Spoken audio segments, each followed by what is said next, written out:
Abra sua Bíblia comigo. No primeiro livro do profeta Samuel.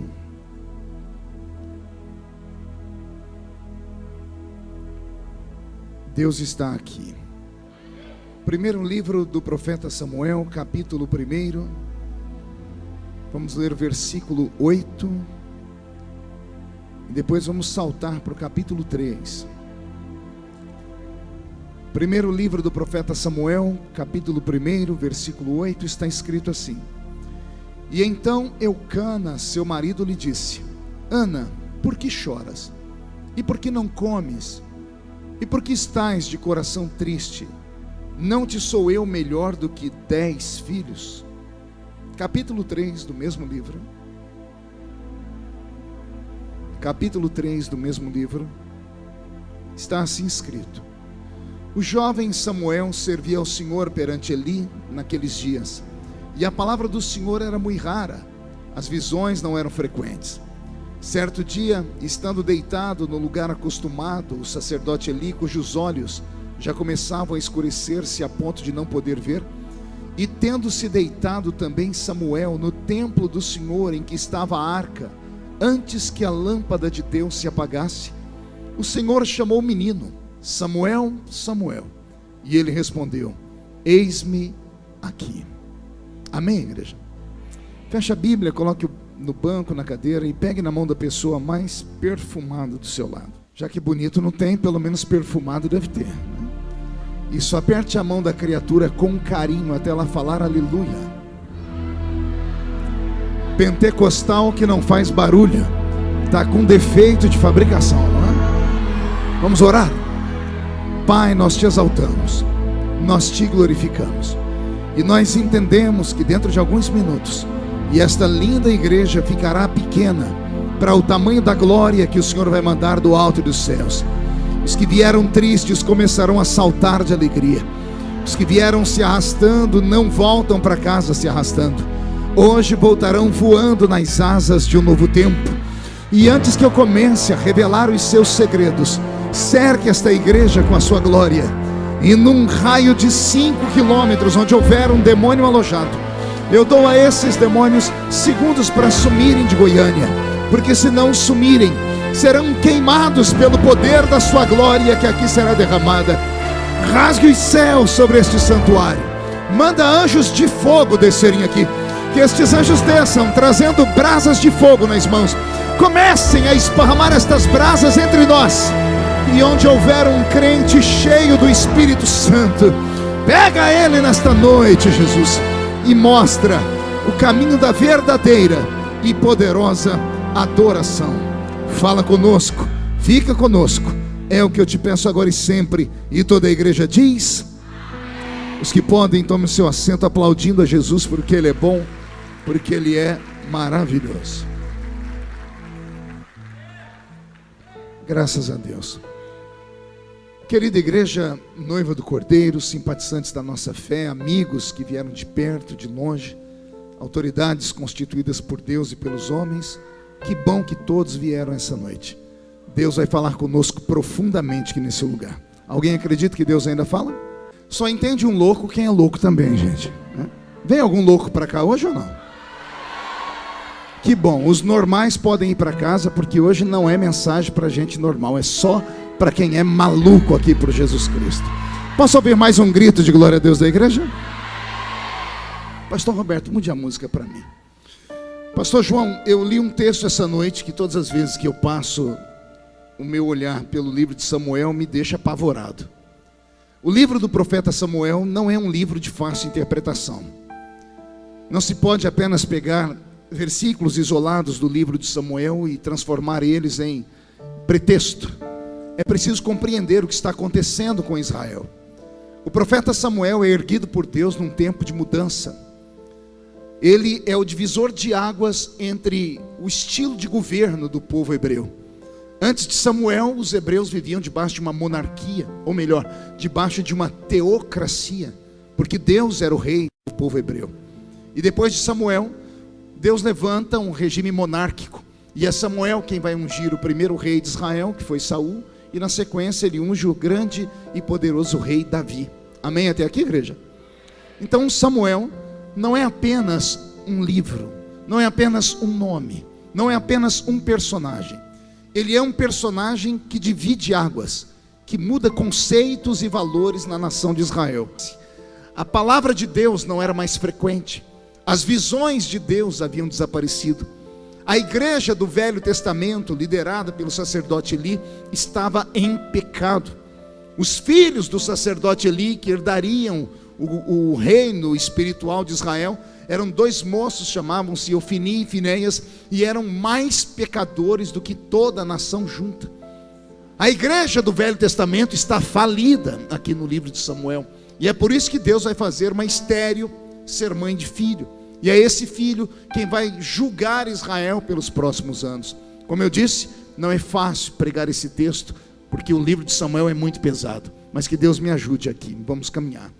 Para compreender o que acontece aqui em Samuel, eu tenho que convidar vocês a voltar comigo no tempo, quase 800 anos antes. 800 anos antes deste episódio, Israel está debaixo do chicote, da chibata do faraó. Israel, que havia entrado dentro do Egito pela porta, porque haviam sido convidados. Faraó trouxe o povo de Israel para dentro da sua pátria por causa de José, aquele José no Egito, que a gente insiste em dizer que era José do Egito. Ele nunca foi do Egito, ele estava no Egito. E é esse José que abre a porta para que Israel entre. Então Israel entra no Egito pela porta. Quem entra pela porta recebe banquete. Amém, igreja? Só que com o passar do tempo, morreu José, morreram seus pais, os seus irmãos, e a nação de Israel começou a crescer dentro do Egito. E os faraós que vieram dinastia após dinastia começaram a sentir ciúmes, inveja pelo crescimento dos hebreus, e combinaram em transformar toda a nação de Israel em escravos. E Israel ficou como escravo por 430 anos. Quantos anos eu disse? 430 anos de escravidão, o suficiente para que qualquer homem ou qualquer mulher e as suas descendências que viriam fossem revestidos com o manto da escravidão. Não apenas revestidos, mas investidos na mente e no coração com o conceito da escravidão. É por isso que quando Deus tira esse povo do Egito e vai levá-los para Canaã, no meio do caminho esse povo murmura. E quem sabe do que eu estou falando deve se lembrar. Israel murmurava de coisas horríveis. Israel falava assim para Moisés: Moisés, porventura não tinha cova para nos enterrar no Egito? Moisés, porventura no Egito não tinha cebola, não tinha alho, não tinha pepino? Gente, se eles falassem para Moisés, lá no Egito não tinha uma picanha, eu entenderia. Se falasse, no Egito não tinha uma Coca-Cola, eu entenderia. No Egito não tinha uma casa de 2 andares com pavimento, eu entenderia. Mas Israel, quando reclamava com Moisés, reclamava por falta de cova, reclamava por falta de cebola, de pepino, de alho, da água barrenta do rio Nilo. Isto é mentalidade de escravo. Eles saíram da terra da escravidão, mas a escravidão não tinha saído de dentro deles. Que Deus esta noite faça um limpa na nossa vida aqui. Já que nós deixamos a terra da escravidão, deixemos de ser escravos na mente também, e passemos a olhar para este lugar como o melhor lugar do mundo, porque o melhor de Deus ainda está por vir sobre a sua vida, sobre esta terra. Quando Moisés então tira o povo do Egito, ele vai conduzi-los para uma terra que Deus havia preparado, e a terra se chamava Canaã. Deus tirou o povo de onde, igreja? Não, do Egito. Tirou eles de onde? E estava levando eles para onde? Eu amo ver a escola apostólica. De novo, Deus tirou eles de onde? Estavam indo para onde? Entre o Egito e Canaã, por 40 anos, eles peregrinaram no deserto, na península do Sinai.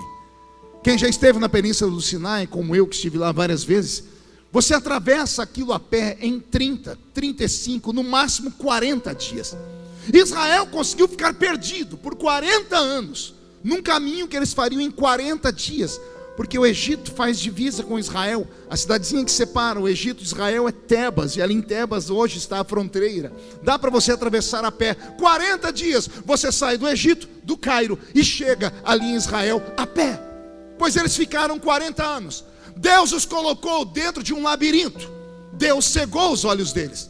Eles não enxergavam o caminho, não conseguiam observar mais nada. Por quê? Porque Deus ficou irado com eles. Deus não tinha a pretensão nem a intenção de destruir aquele povo no deserto, porque foi o que aconteceu. Saíram do Egito, diz a Bíblia, 600 mil homens de guerra. 600 mil homens de guerra eram homens que tinham exatamente 30 anos, Glaucinho. Naquela época em Israel, a emancipação do homem era aos 30 anos. Por isso que Jesus começa o seu ministério com 30 anos. É batizado com 30 anos. Porque com 30 anos o homem não dependia mais do pai nem da mãe. Então quando a Bíblia diz, saíram do Egito 600 mil almas de guerra, eram 600 mil homens que tinham exatamente 30 anos. Fora os mais novos, fora os mais velhos, fora crianças, bebês, senhoras. Se somássemos isso, fizéssemos um cálculo, chegaríamos a quase 3 milhões de pessoas. Quantas pessoas eu disse? 3 milhões de pessoas saem do Egito com destino a Canaã. Das 3 milhões que saíram, só 2 entraram em Canaã. Vou repetir. Das 3 milhões de pessoas que Deus tirou da chibata de Faraó, que Deus tirou da prisão do Egito, somente 2 conseguiram atravessar a linha de chegada e entraram em Canaã. Dos que saíram do Egito, entrou uma multidão em Canaã, mas multidão de pessoas que nasceram no deserto. Dos que saíram do Egito, só 2. E não se apavore e nem se escandalize, nem o grande líder, nem o pastor Moisés, a quem Deus confiou um cajado e deu a ele um rebanho de quase 3 milhões de ovelhas, conseguiu entrar com o povo em Canaã. Somente 2 entraram, Josué e Caleb. Qual é o nome dos 2? O restante foram sepultados na península do Sinai. E o dia que eu estava meditando isso, me deu um calafrio.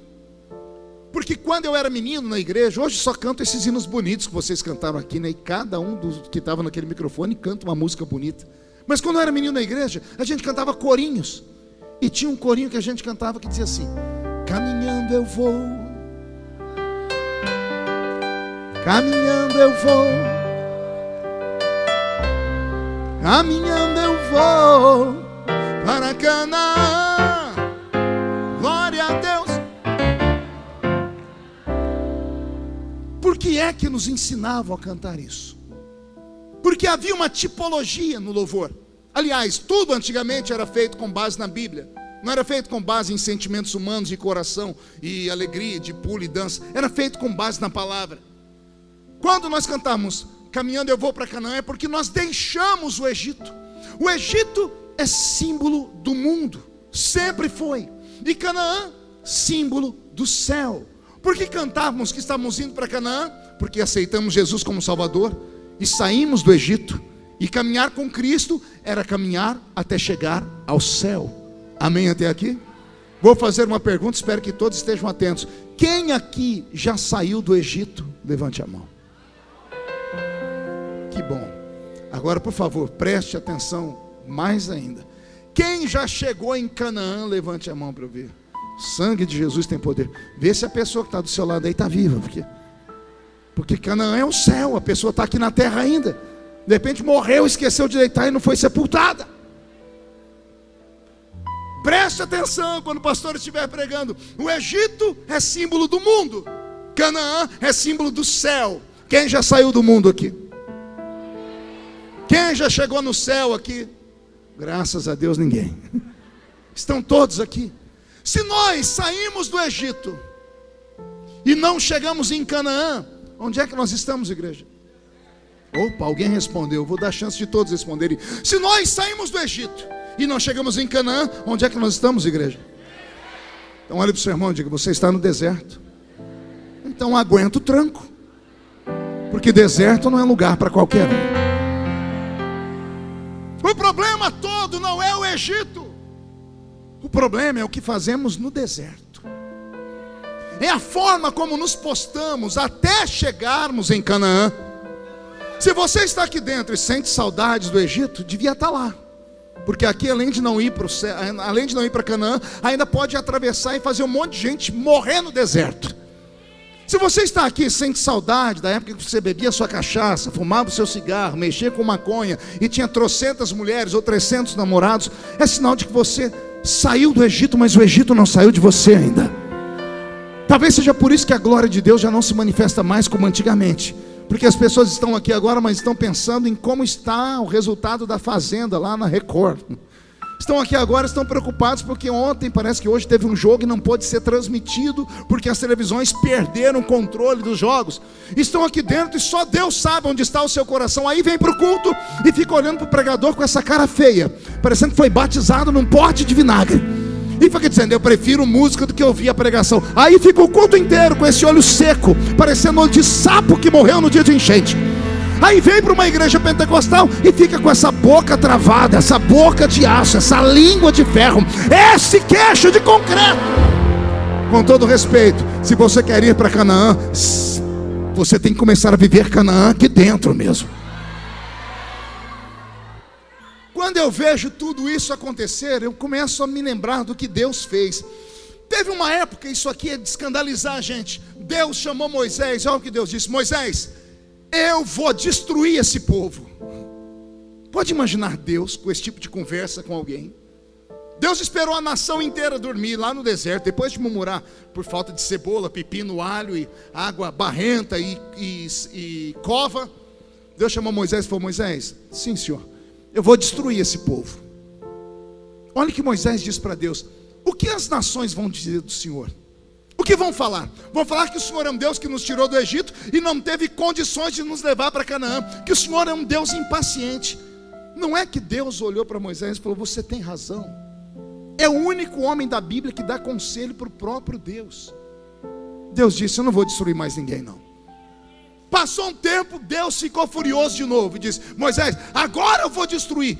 E Moisés disse: Senhor, não destrói o povo, tem paciência com eles. Deus, por amor a Moisés, não destruiu. Até que teve um dia que Deus olhou para Moisés e disse: não tem como conversar com ele, ele é um homem manso demais. Eu vou fazer logo uma proposta indecente para ele. Deus falou assim: Moisés, vou destruir o povo, e antes de você defendê-los, escute a minha proposta. Eu vou fazer de você uma outra nação, uma grande e poderosa nação.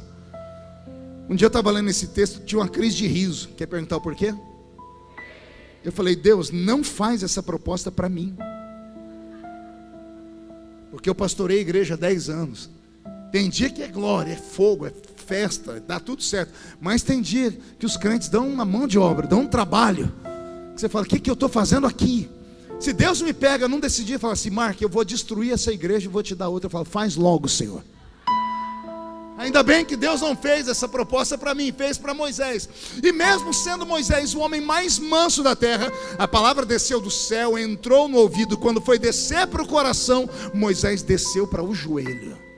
A Bíblia diz que ele cravou os joelhos no chão, jogou terra sobre a cabeça e rasgou a roupa. E olha o que ele disse a Deus: Senhor, se for para destruir esta nação, risca o meu nome do seu livro. Deus tomou um susto, porque ninguém nunca fez isso. Por isso que a Bíblia diz que Moisés foi o homem mais manso da terra. Deus olhou para Moisés, ficou sem saber o que falar e disse: tá bom, Moisés, não vou destruir o povo, diga ao povo que marche. Moisés ficou de pé. Quando ele foi gritar para o povo marchar, Deus disse: Moisés, sim senhor, eu não vou destruir o povo, mas eu vou fazer uma coisa pior do que a destruição. Imagina Moisés tremendo. O que é que o senhor vai fazer, Senhor? Vocês estão no deserto, não estão? Sim, Senhor, eu vou puni-los no deserto. Eu imagino Moisés dizendo: Senhor, já sei, o Senhor vai nos queimar com o sol do deserto, porque o deserto na península do Sinai durante o dia 55 graus na sombra. Já sofri naquele lugar. E eu imagino Deus dizendo: não, Moisés, fica tranquilo, não vou matar ninguém de calor. Eu já até criei uma forma de deixar o povo todo com ar fresquinho, como se estivesse dentro de um carro com ar condicionado. O que o senhor vai fazer? Eu vou colocar uma nuvem em cima do povo, e durante o dia a nuvem vai fazer sombra, e o deserto só vai ser quente para os beduínos ou para os viajantes que estiverem longe da minha presença. Quem estiver na minha presença, o sol não queima a pele deles.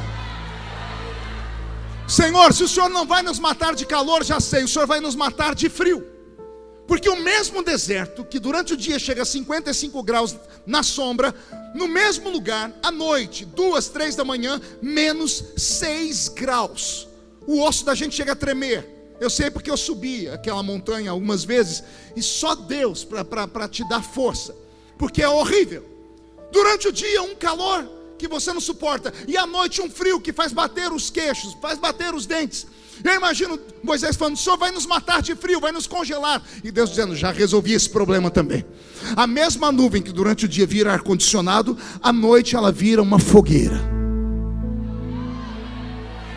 E o calor da fogueira, da nuvem, vai aquecer o povo durante a madrugada. E quer ver como Deus é detalhista? Acendia uma coluna de fogo lá no céu, e não ficava de dia na terra, porque com claridade ninguém dorme. E Deus, para deixar o povo dormir em paz, fazia a nuvem aquecer, mas ela não clareava. Durante o dia, sombra; à noite, calor. Senhor, se o Senhor não vai nos matar de calor e nem de frio, já sei, o Senhor vai nos matar de fome aqui nesse deserto. O Senhor falou aí em 40 anos, onde nós vamos conseguir comida? E Deus dizendo: já resolvi esse problema também, não mato ninguém de fome. Já transformei o céu numa padaria. Por 40 anos vai chover pão na mesa de vocês. Digo eu, não a Bíblia: Senhor, e se o povo enjoar do pão? Já tenho o plano B. Eu fecho a padaria e transformo o céu numa churrascaria, e eu faço chover carne na mesa do meu povo. E foi o que aconteceu com Israel. Quando eles enjoaram do pão, lá veio as codornizes. Senhor, se o Senhor não vai nos matar de fome, nem de calor, nem de frio, já sei, o Senhor vai nos matar de sede, porque não tem água aqui nesse lugar. Somente o mar que banha aquela costa, e água é saloba. No deserto não tem água. E Deus dizendo: já resolvi o problema, Moisés. E como é que o Senhor resolveu? Olha para trás, está vendo aquela rocha? Eu vou colocar pés naquela rocha. Aquela rocha vai se chamar Rocha de Meribá. Para onde vocês forem, a rocha vai andar atrás de vocês. Isso você nunca ouviu. Vou repetir: a rocha de Meribá não era só uma rocha, ela tinha pernas, porque para onde o povo ia, quando eles tinham sede, eles olhavam para trás, lá estava a rocha de novo. E eu tenho uma notícia só para os desavisados: a rocha de Meribá chegou aqui antes de todo mundo nessa noite. A rocha de Meribá, chamada de Jesus de Nazaré. Ele diz: eu sou a fonte da água da vida. Quem bebe da água que eu tenho para dar nunca mais tem sede. Quem já bebeu da fonte dessa água? Deixa eu ver quem já bebeu. Maravilha. Se o Senhor não vai nos matar de calor, nem de frio, nem de fome, nem de sede, já sei, o Senhor vai nos matar de vergonha. Se é 40 anos, não tem roupa que resista. Nós vamos ficar nus no deserto. E o Senhor dizendo: já resolvi esse problema também. Como, Senhor? A roupa não envelhece e o sapato não fura. Por 40 anos, sem ter uma máquina de costura, não faltou roupa para aquele povo. Foi a única vez na raça humana que os homens tiveram paz por 40 anos, que as mulheres não pediam roupa, não pediam: cadê o cartão de crédito para ir no shopping center? Foi a única vez, por 40 anos, que homem nenhum teve que se preocupar com roupa, porque a roupa não envelhecia e o sapato não furava. Depois de ouvir essas coisas, eu imagino Moisés dizendo: bom, se o Senhor não vai matar a gente de sede, nem de fome, nem de calor, nem de frio e nem de vergonha, como é que o Senhor vai nos punir? Moisés, na minha presença ninguém morre de sede nem de fome, não morre de calor nem de frio, e também não morrem de vergonha. Mas na terra que eu preparei, ninguém entra. Viverão o céu na terra. Eu tirei vocês da mão do Egito. Lá pelo menos vocês tinham lavagem para comer, pepino, cebola e alho. Eu não vou perder para Faraó. Comida eu dou para vocês. Lá vocês tinham uma choupana para morar. Aqui vocês terão um lugar para morar também. Eu não deixo vocês morrerem com frio, nem com calor, nem sol, nem nada. Eu protejo vocês, mas não vão entrar na minha terra. Eu chorei muito o dia que eu li isso, quando Deus me deu a interpretação, porque é muito triste. Eu olho para a nossa geração, esta geração mais jovem. Eu olho para as grandes igrejas. Eu olho para o meio evangélico mundial e vejo como estamos enganados. Porque muitos crentes apostam a sua salvação, ou estarem bem com Deus, por causa dos bens materiais que têm. Muitos crentes dizem assim: não, Deus está comigo porque eu tenho um carro novo, Deus está comigo porque eu tenho uma casa, Deus está comigo porque eu tenho um emprego, Deus está comigo porque eu tenho saúde. É sinal que está dando tudo certo. A pessoa está com a vida mais torta do que... Só Deus, vou ficar quieto. A pessoa leva uma vida dupla. A pessoa vem para a igreja como se estivesse entrando em um teatro ou em um cinema. Já não é mais a casa do Senhor, é uma casa de espetáculos ou um lugar de entretenimento. E se o pastor começar a arrochar, a apertar, a usar a palavra como ela é, e a espada começar a cortar, as pessoas não ficam mais na igreja. E é muito fácil, porque a 100 metros daqui ou menos tem outra igreja. E depois que vão para aquela, e aquela, o pastor começa a apertar, salto e vão para outra. E depois vão para outra, e para outra, e para outra. E quando não há mais igreja para eles irem, eles pegam e abrem uma igreja para eles, porque é mais fácil abrir igreja no Brasil do que abrir boteco. As pessoas querem viver o céu na terra. Podem ter tudo na terra, mas entrar no céu, eu vou falar de novo. Pode ter tudo aqui, mas se a trombeta do arrebatamento tocar agora, os ouvidos tomados por comichões não podem ouvir o toque da trombeta. Uma coisa é a graça de Deus, outra coisa é a extrema graça que os homens aplicaram à graça de Deus. Desde criança eu aprendi a palavra me ensinada no púlpito. O pastor disse, Jesus disse: venha como está e mude de vida. A pregação nos dias atuais é: venha como está e fique como veio. E aí eu acrescento uma frase: no futuro, depois vamos ver como é que vai ficar. Bênção material nunca foi sinônimo de graça divina. O sinônimo da graça divina é arrependimento. O sinônimo da presença de Deus numa igreja é quando as pessoas entram dentro do culto e são confrontadas, quando elas ficam inquietas, quando a palavra mexe com a mente delas e deixam elas num sentido que elas precisam mudar de vida, quando elas são chamadas à responsabilidade.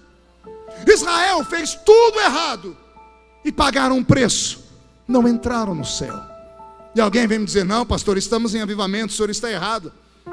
O ano passado eu estava num hotel, Glaustinho, estava tão feliz que eu liguei ao Jornal Nacional e o William Bonner, pela primeira vez, falou assim: marcha para Jesus em São Paulo explode.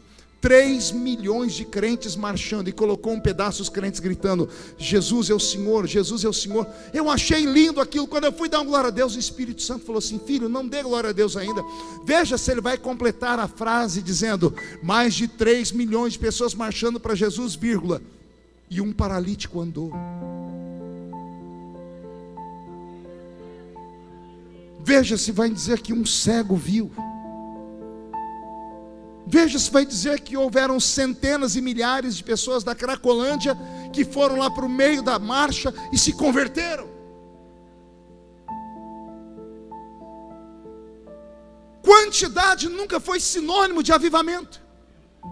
Avivamento é qualidade. E qualidade não é ajuntamento. Qualidade é quando você vê os crentes virem para o culto e não deixarem em casa o velho lenço, porque sabe que a qualquer momento vão chorar na presença de Deus. Eu tenho receio de estar nos guiando o povo para um abismo. Falo isso como pregador, porque já preguei em mais de 80 países do mundo, em mais de 4 mil municípios do Brasil. Tenho mais de 30 milhões de DVDs esparramados com pregações ao redor do mundo. Me envelheci pregando, eu prego desde os 13 anos de idade. E de repente eu começo a fazer uma meia-culpa, uma reavaliação, e começo a ver as igrejas, e começo a ver que nós estamos perdendo as coisas mais simples que tínhamos. Estamos perdendo as coisas mais doces do cristianismo. Estamos perdendo o respeito próprio, o amor ao próximo. Que Deus nos ajude nessa noite. Que nós não sejamos enganados pelo espírito do anticristo que já governa. Há 3 semanas atrás, um pastor poderoso no Brasil, muito conhecido, fez um vídeo dizendo: temos que reavaliar a Bíblia. Alguém viu isso? Ele disse: tem coisas na Bíblia que ficaram no passado. Nós temos pessoas hoje na igreja com a sua sexualidade diferente, nós temos que dar oportunidade a elas, nós temos que contemporaneizar a Bíblia.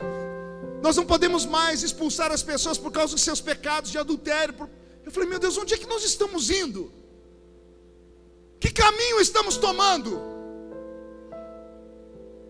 Saímos do Egito, estamos no deserto, e por estarmos no deserto, porque Ele nos tirou do Egito, nada de ruim nos acontece. O sol não nos queima, o frio não nos congela, não falta água, não falta alimento e não passamos vergonha. Mas a pergunta que fica é: entraremos no céu?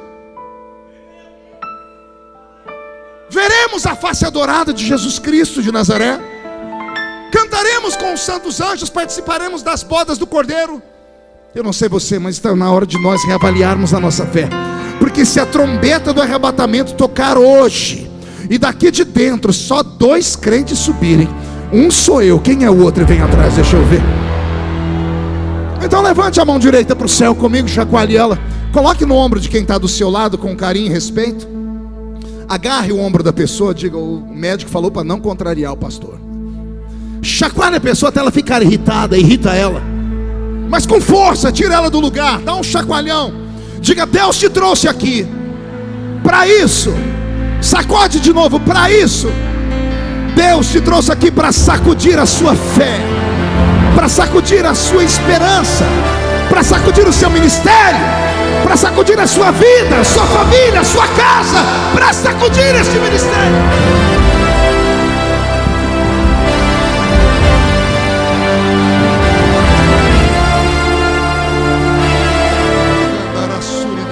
Roberto, mude a música para mim.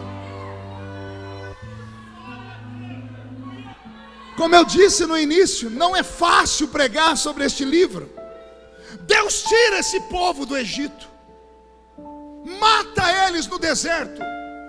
Os filhos que nasceram no deserto deveriam ter pelo menos aprendido com o erro dos pais. Se você assiste a TV Câmara, você já deve ter visto algum político, como por exemplo meu amigo Laustin, falar assim: quem não observa o passado corre o risco de cometer o mesmo erro no presente. Essa é uma frase muito usada por políticos. Quem desconhece a história está fadado a repeti-la. Os filhos viram os pais serem sepultados no deserto. Eu imaginava na minha mente que os pais, antes de morrerem, falavam para os filhos: não cometa o mesmo erro que a gente fez. Deus nos tirou de lá para nos levar lá. Pecamos, Ele nos matou aqui. Vocês são a geração que nasceram no deserto. Quem nasceu no deserto, quando entrar em Canaã, por favor, adorem a Deus. Os filhos entraram em Canaã.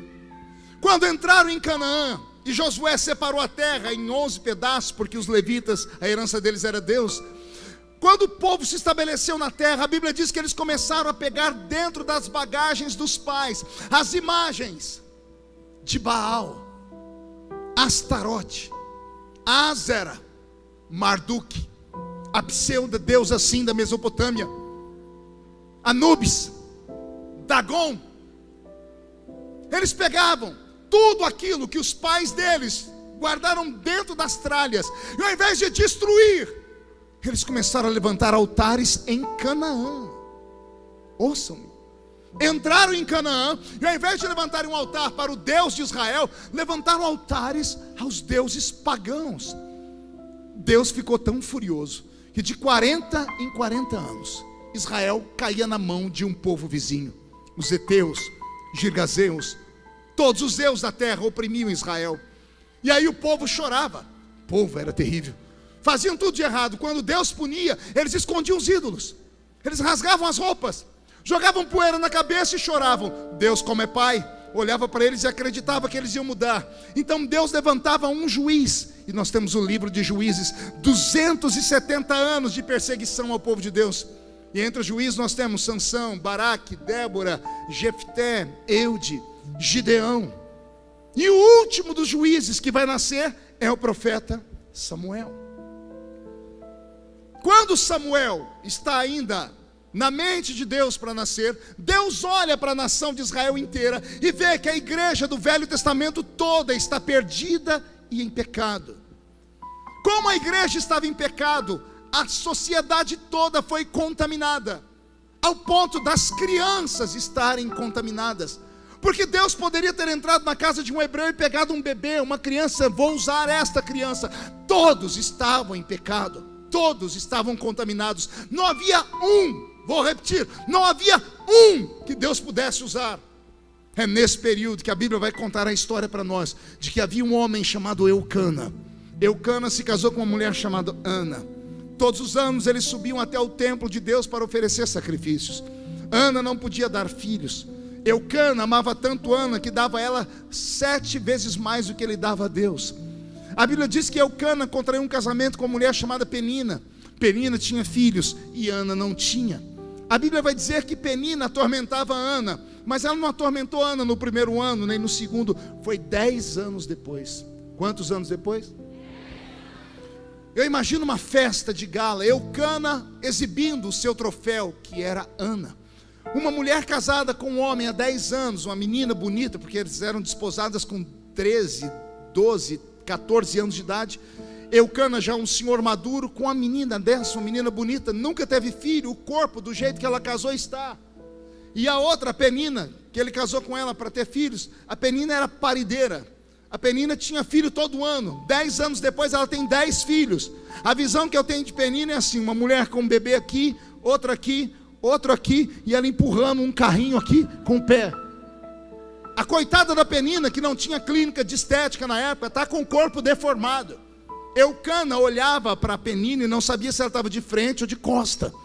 Depois de 10 gravidez, o corpo dela se desintegrou. E aí quando ele chegava em casa, em vez de ele olhar para a Penina, a Bíblia diz que Eucana amava Ana.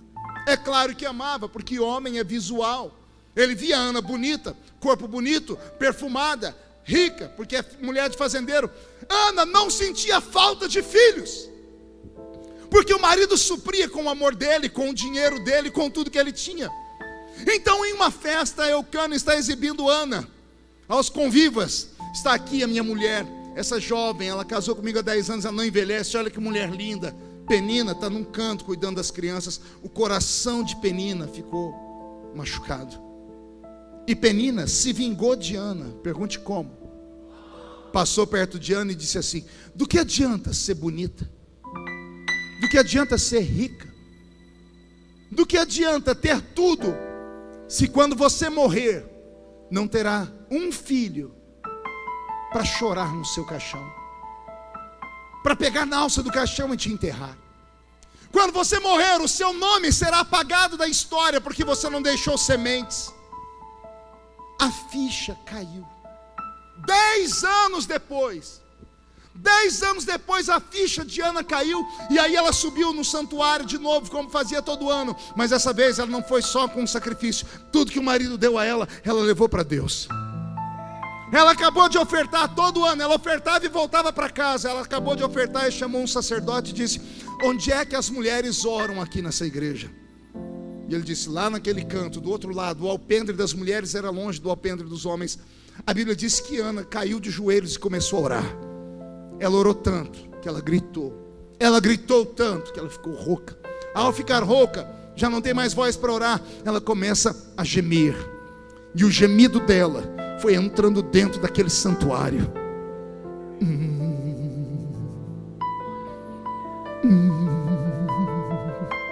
O som foi subindo. Chegou onde estava o sacerdote cego chamado Eli, com a boca cheia de gordura. A Bíblia diz que ele era obeso de tanto comer da gordura das ovelhas. Eu imagino ele vindo com uma coxa de frango, a barba cheia de gordura. Ele está em pecado, os filhos estão em pecado, a igreja estava em pecado. Ele chega perto da Ana, olha a mulher orando e gemendo. E olha a pergunta do pastor: isso é hora de você estar bêbada? Ela estava orando, ela estava gemendo, ela estava clamando. E o líder espiritual dela perguntou se ela estava bêbada. Se ela fosse membro das nossas igrejas hoje, ela levantava e dizia: eu nunca mais congrego nessa igreja, e ia embora. Mas como ela estava quebrantada, ela olhou para o sacerdote chorando e disse assim: não, meu Senhor, a tua serva está amargurada de alma. A tua serva só queria um filho, porque se Deus me der esse filho, eu devolvo para ele. Deus olhou para a esquerda, para a direita, uma sociedade inteira de gente em pecado, inclusive o sacerdote. Na ausência de profeta, Deus usa jumenta. Deus tomou a boca do sacerdote em pecado, e o Espírito falou pela boca dele, dizendo: daqui a 1 ano você vai entrar aqui dentro, trazendo seu filho no braço. Ana saiu.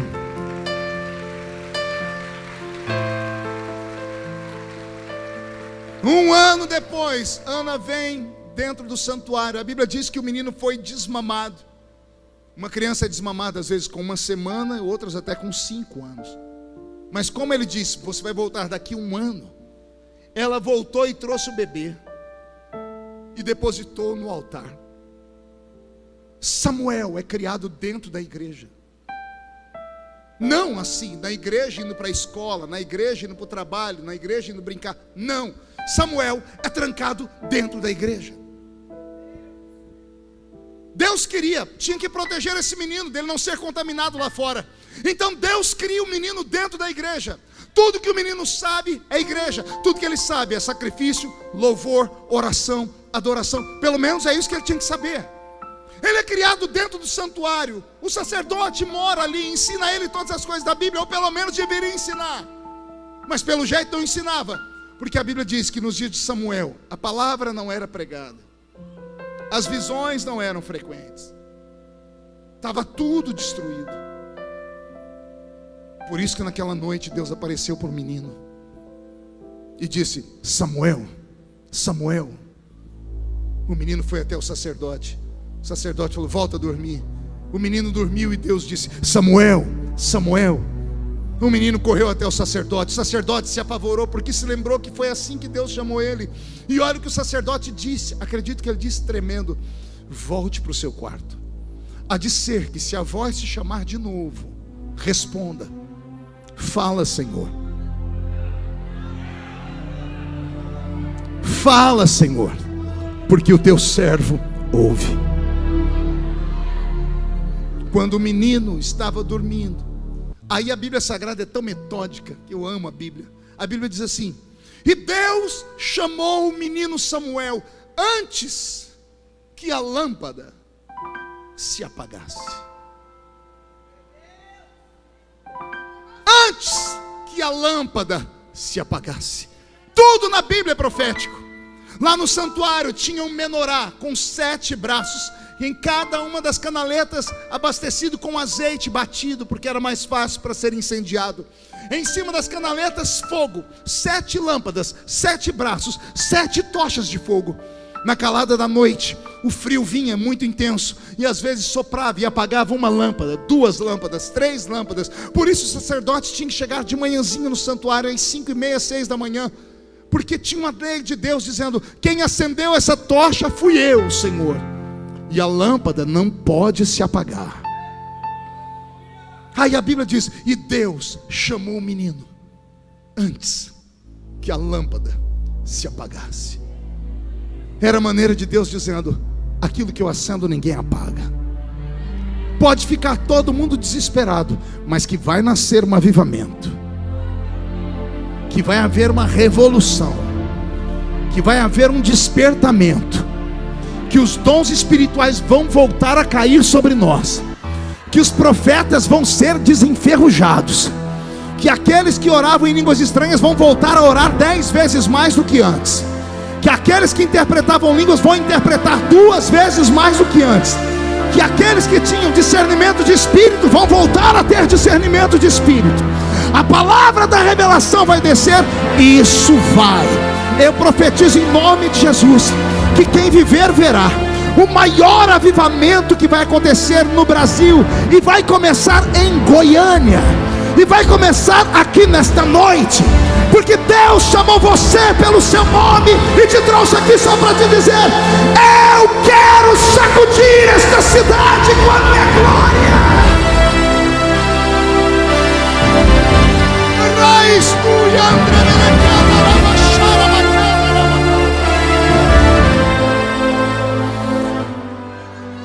Que Deus nesta noite nos abrace. Que Deus nesta noite levante os nossos altares. Que Deus essa noite nos faça nos arrependermos. Que haja nesta noite na sua casa um culto particular entre você e Deus. Que nesta noite o anjo das 3 da manhã te acorde e você possa escorregar da cama, cravar os joelhos no chão e se arrepender e chorar. Eu profetizo que a sua filha será visitada, o seu filho será visitado. Eu profetizo que os velhos serão visitados. Eu profetizo que nesta noite haverá uma revolução em Goiânia, Senhor. Onde houver uma taperinha velha, ou onde houver um templo de Salomão, que o seu Espírito desperte todos, porque Jesus está voltando. Ah, Jesus está voltando.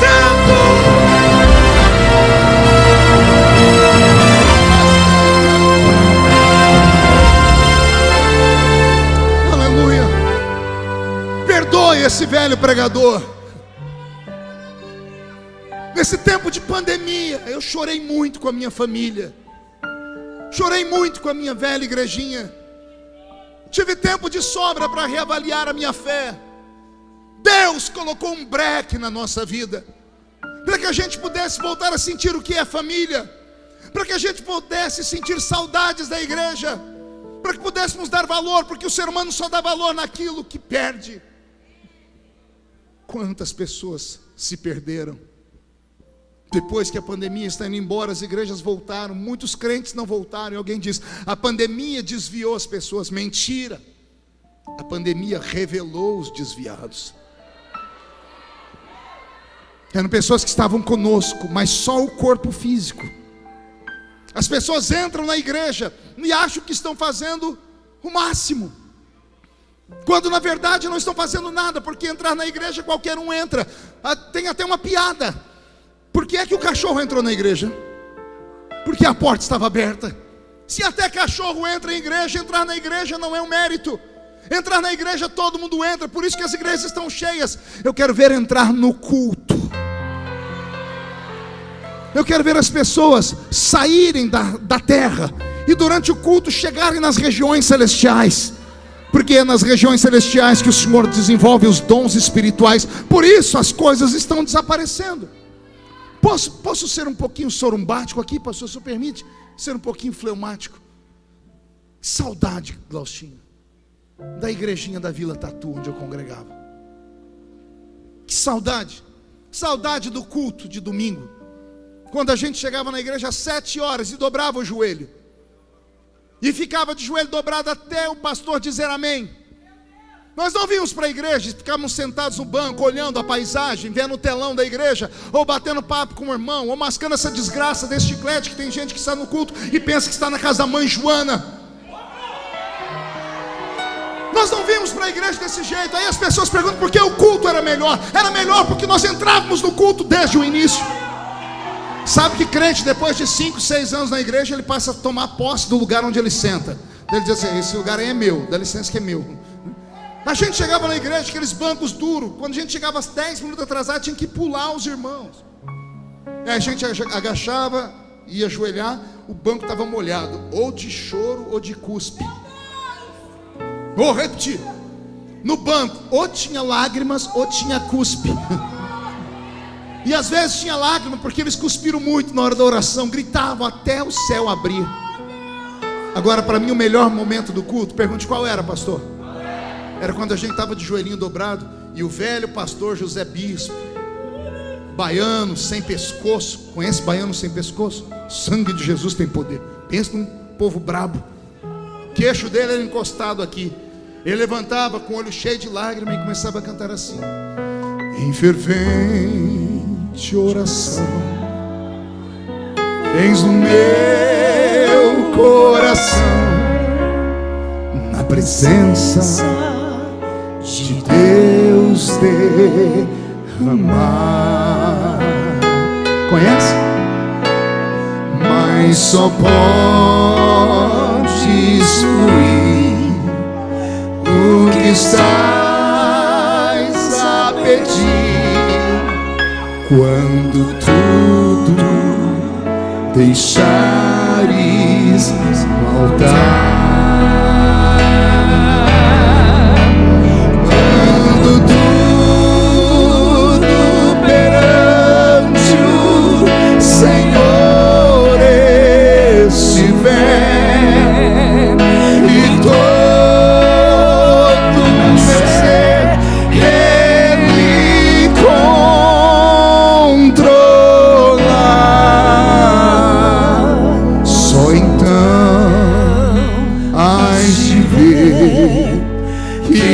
Senhor tem poder.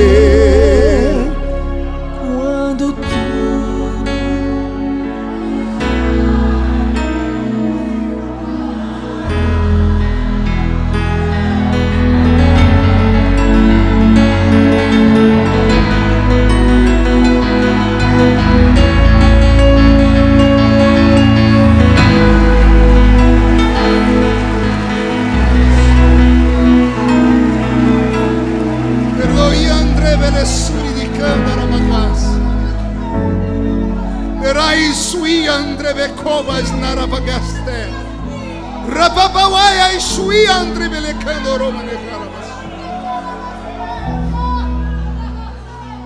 ando saudosista,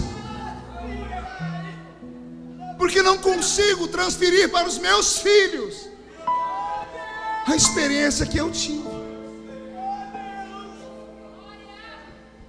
Ando triste por viajar o Brasil e ver que a maioria dos filhos de pastores, a grande maioria, estão atrás das grades.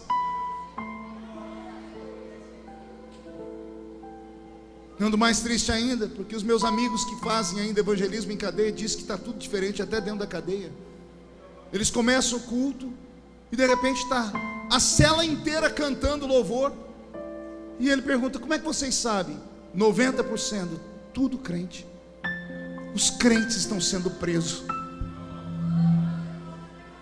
Daqui uns dias eu e o Glauchinho vamos ter uma missão árdua em Brasília. Vamos ter que votar a cassação de uma irmã nossa acusada de assassinato. Dá para entender isso? Crentes mandando matar e matando, crentes roubando, sendo presos, indo parar. Meu Deus, o que está acontecendo? O que está acontecendo? Eu não sei para onde nós vamos. Eu tenho medo de fracassar na minha missão. Eu preciso de uma criança. Esse garotinho aqui, vem cá, rapidão. Vem cá, isso, vem cá. Pega aqui na minha mão. Consegue subir aqui? Vamos lá? Isso, vem cá. Qual o seu nome? Marcos Paulo. Marcos, que nome bonito você tem. Tem mãe que sabe escolher nome. Qual a sua idade, Marcos? 6 anos. Você já está velho, já casou? Não. Graças a Deus. Vem cá, Marcos, vamos passear aqui nós dois. Vocês estão vendo um Marcos de 48 e um Marcos de 6. Marcos, você pode me abraçar? Pode me agarrar e não me solta. Em qual igreja esse Marcos vai congregar daqui 10 anos? Se Jesus não voltar, que tipo de evangelho ele vai estar ouvindo? Que tipo de louvor ele estará cantando? Porque tudo que uma criança vê, ouve e sente vai ser o alicerce dela.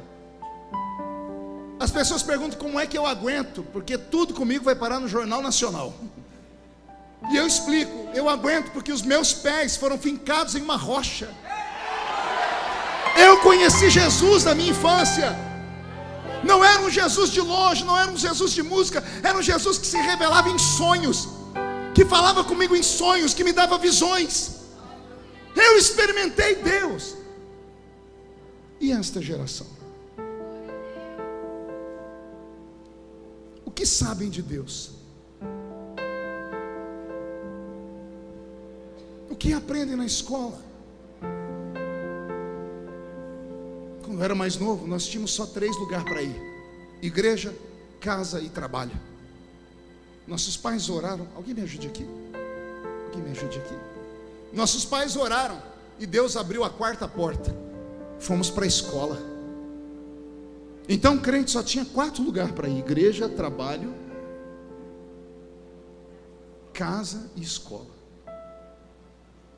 A gente era oprimido em 3 desses lugares: no trabalho, na escola. A gente era oprimido em casa. Só restava a igreja. Aí quando a gente entrava na igreja, era um alívio, porque a gente entrava e ali a gente podia gritar: João, Ali a gente podia cantar. Ali alguém nos dava um abraço. Ali nos falava que Deus falava e levantava aquelas profetisas que só tinham 2 dentes na boca. Era o zagueiro e o atacante. A maioria delas era analfa de pai e beta de mãe. Mas elas chegavam perto da gente, botavam a mão no ombro da gente, arrepiava tudo. Falavam tudo errado, mas tudo se cumpriu. Lembro como se fosse hoje. Eu tinha 13 para 14 anos, recém-convertido. Estava num culto na Avenida N. Uma irmã pregando, irmã Geni com óculos fundo de garrafa, num culto de círculo de oração. Olha, jovem indo em culto de círculo de oração. A gente não tinha para onde ir, a igreja era uma festa. Ela está pregando, ela arrumou o óculos, limpou, botou, tirou, limpou de novo. Falou: irmãs, eu estou tendo uma visão. Aquele menino ali levantou, pediu para eu ficar em pé, era eu. Por que eu estou vendo a bandeira do Brasil enrolada em volta de você? O Brasil, você está enrolado na bandeira do Brasil. E onde você vai passando, um monte de bandeiras de outros países vai se curvando. No alto da Vila Tatu, numa igreja onde só tinha cortador de cana. Eu tinha 14 anos de idade, 13 para 14 anos de idade. Deus falava. Eu vou repetir. Deus não era um ser que morava lá na cima das nuvens, 1 milhão de quilômetros longe da gente, inacessível, não. Deus caminhava conosco. Não precisávamos fazer um culto específico para a cura, um culto específico para batismo com o Espírito Santo, um culto específico para relações, sentimentos. Não precisávamos. Todo culto acontecia isso. Vila Tatu não tinha hospital, nem farmácia, e doença só ataca de madrugada. Acordava a vila inteira, Glaustinho. A gente abria a janela para ver os gritos, e lá vai um homem correndo com a criança no braço, todo mundo atrás dele. De repente ele bate na porta do presbítero da igreja, irmão Ovídio Ramos, um negro alto de 2 metros de altura, a mão parecendo uma raquete de tênis, desse tamanho, a barriga assembleiana, né? Curva da prosperidade, cemitério de frango. Irmão Ovídio abre a porta e fala: o que foi? E o irmão gritando: meu filho está morrendo. Ele falou: Karma, você trouxe aqui por quê? Porque a Bíblia diz que o presbítero pode orar. Ele disse: pode mesmo, vem cá, vou pegar o óleo. Não tinha óleo. O irmão Ovídio abre uma lata de banha de porco. Oh, glória. Enfia a mão na banha de porco e unge a criança da cabeça aos pés. Unta o corpo do menino inteiro, termina de ungir e fala assim: pode levar, porque Jesus já curou. De manhãzinha, a vila acordava, e lá estava o menino empinando uma pipa. O menino estava morrendo, mas agora de manhã já está empinando uma pipa. E a mãe toda feliz assim: o presbítero orou, Jesus curou. Jesus não cura mais como antes. Pergunte por quê? Você tem plano de saúde. Todo mundo tem Unimed. Todo mundo tem conta na farmácia.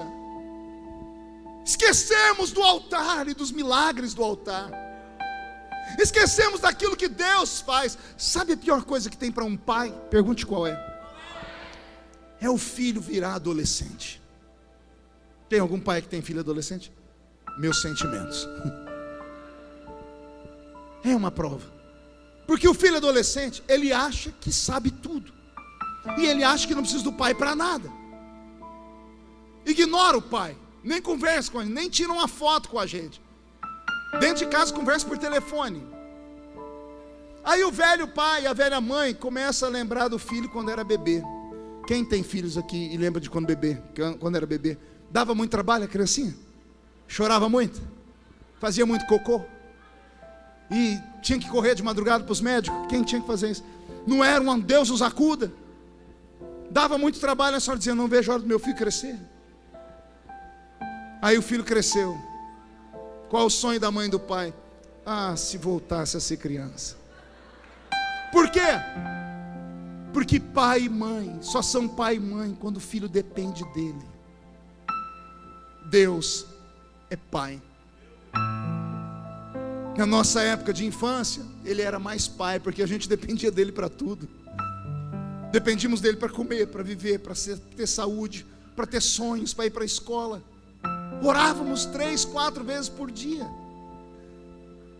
Deus não consegue mais ser Deus dessa geração, porque é uma geração que tudo que quer está aqui dentro. Tudo que quer consegue aqui. A geração do fast food. Tem o iFood que traz tudo na mão, tem aplicativo que te dá tudo. Vivemos um mundo rápido demais. Nossos filhos, crentes dentro da igreja, estão se cortando. Nunca houve um índice de tanto suicídio entre crentes como nesses últimos 5, 6 anos. Isso era uma coisa inadmissível. 1 ano e meio atrás eu enterrei o meu copastor, um menino de 33 anos, bonito, casado com uma modelo. Pregou uma mensagem, Glaustin, no culto do domingo à noite, que a igreja foi ao delírio. Na terça-feira subiu numa ponte de 100 metros de altura e pulou. Onde estava o Espírito que usava os crentes com revelação, com discernimento? Porque a igreja olhou para ele pregando e foi um super-homem, mas ninguém teve o discernimento de saber que aquilo era só casca, que por dentro ele estava destruído e morto. Pode parecer loucura o que eu estou pregando, mas eu tenho medo desta geração não ir para o céu. Tenho medo de caminharmos pelo deserto, tendo tudo do bom e do melhor, e da trombeta tocar, e a gente não chegar lá. Incline a sua cabeça. Só me ouça, não me olhe. Será que Deus poderia transformar esse telão que está atrás de mim agora em um ponto de revelação, travar as portas e começar a rodar o filme da sua vida aqui? Não a vida que todo mundo vê, a sua vida de madrugada, na frente do computador, do seu celular, das coisas que você faz durante o dia. Será que Deus poderia revelar aqui como é a sua vida conjugal? Será que Deus poderia revelar aqui o mais profundo dos abismos que é a sua alma? Se Deus fizesse isso agora, ia ter gente aqui que ia querer cavar um buraco no chão e se jogar lá dentro. E brincamos de culto, e pulamos, e dançamos, e cantamos, e liberamos palavras de fé, que na verdade são apenas mandingas espirituais, e não vivemos, e não experimentamos. Esta igreja completa 10 anos. Há um Samuel nascendo.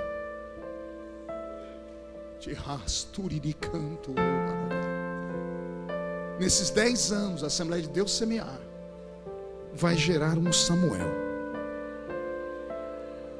E esse Samuel vai profetizar a casa de Eli, que está esparramada por essa Goiânia, essa terra que já foi terra de avivamento, de louvores, que deu para o Brasil os maiores louvores, que deu para o Brasil os maiores pregadores da minha infância. Vai nascer um Samuel.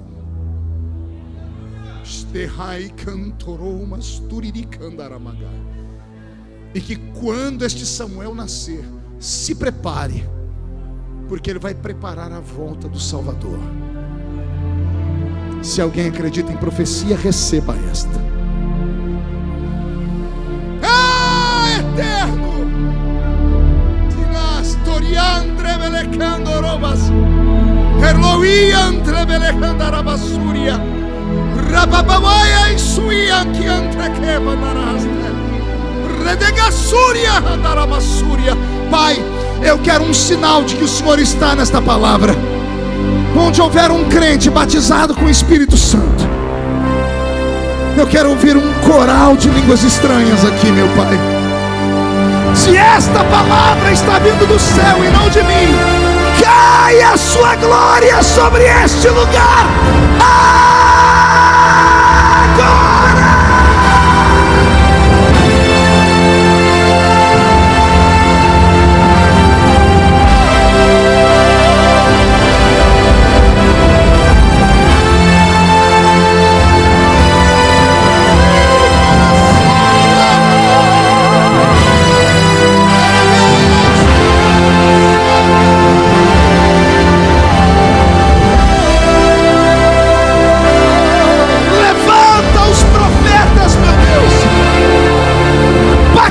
Com o Espírito Santo agora, cure os enfermos agora, levante os sacerdotes agora,